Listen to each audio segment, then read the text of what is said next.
Welcome back to another episode of this donor insemination series. I'm reporter Samana Sheikh, who spoke with Lynn Spencer, a licensed therapist, in the last episode. Well, in this episode, we're about to speak to Nicole McLendon. She has had a very traumatic experience dealing with IVF. I was number 58. We're up to 69. Growing up, McLendon was told she took after her mom's side of the family because of her dark features. The community always joked about her and her sister being polar opposites. Our answer was always, same parents, same gene pool, opposite ends of the pool. And that was always funny until suddenly it was not. She was Christmas shopping in 2019 and got a deal from Amazon to add a DNA kit for a cheaper price. She thought this would be a bonding experience. My mom has always been huge on genealogy. She's got a huge chart on her wall. She goes back generations and generations, starting with my sister and I, through the whole family, generations. And so I just decided to do it. And I told my mom and my sister that I'd done it. And everybody just said, oh, well, that's interesting, fun. And quite honestly, I forgot about it. And I was on a date night with my husband one night and checked my phone messages after dinner. And basically, the Facebook message just said, hey, let me guess, you're from Michigan. You took a DNA test. Hey, you're number 58. And I didn't understand. Her confusion led her to call her mom, who's a registered nurse. I said, Mom, did Dad donate? Random weird question, and Dad's gone. So do you know if he donated? Because I'm getting this weird message. And she says I'm number 58. And this guy's name is, Hank Keemsoth. And I'm like, I don't understand. And her answer was just, well, that's interesting. And that's all she said. So I went home that night and logged into 23andMe and started seeing all these hits, all these connections. I hadn't logged in over 6 months. And I ended up texting her and just saying, Mom, I don't understand anything that I'm reading, but science doesn't lie. What is going on? And the text message back was just, you and your sister need to come over in the morning. And I remember leaving that morning, waking my husband up to say, hey, I know it's early, it's Saturday morning, but I'm heading over to my mom's and I don't know what's going to happen, but I feel like my world's about to blow up. That's when she found out her dad couldn't have kids because of medical reasons, and a family was the goal, and AVF was the only option. I basically sat on the couch for 2 weeks, just in shock mode, right? It's a lot to process.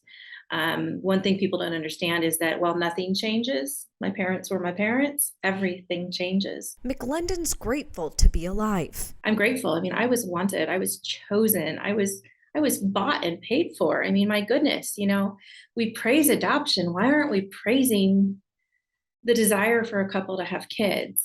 The part that makes me angry is the deception. I found out as a 43-year-old woman from a stranger on Facebook. The stranger ended up being my half-sister. Lynn Spencer provided her with an information packet of her genealogy. Some of them even asked their mom, and the mom will deny it. And I don't know, it might be just because of the secrecy, but some of them, because of the way the practice is done, they may actually not have known that a donor was used even. And then some people already knew they had a donor and are super excited to find siblings. And so you get the whole range. And then there's also the people that, this is how they're finding out that their dad's not their biological dad. And it's really traumatic for them. I was given 57 half siblings that I didn't know that I had.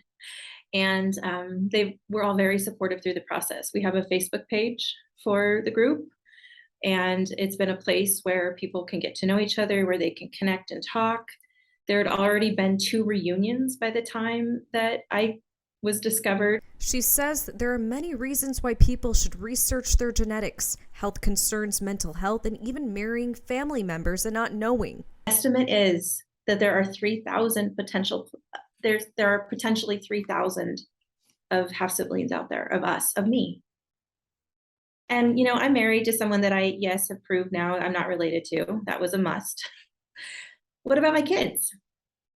If there's 3,000 of me, there's 30,000 of cousins out there. What about my kids' kids?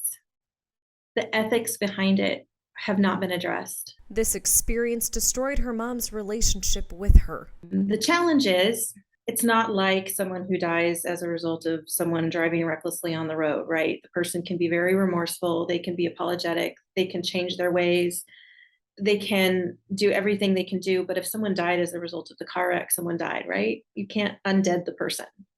And I feel like that's kind of where my relationship with my mom is. I acknowledge her apology. She's sincerely apologetic. I forgive her. I understand why she did what she did. I may not agree with it, but I understand it. This has been hard for my mom, my sister, and I's relationship. I mean, on the one hand, I gained 57 family members and I lost the 2 that I had. Samana Sheikh, TV reporting.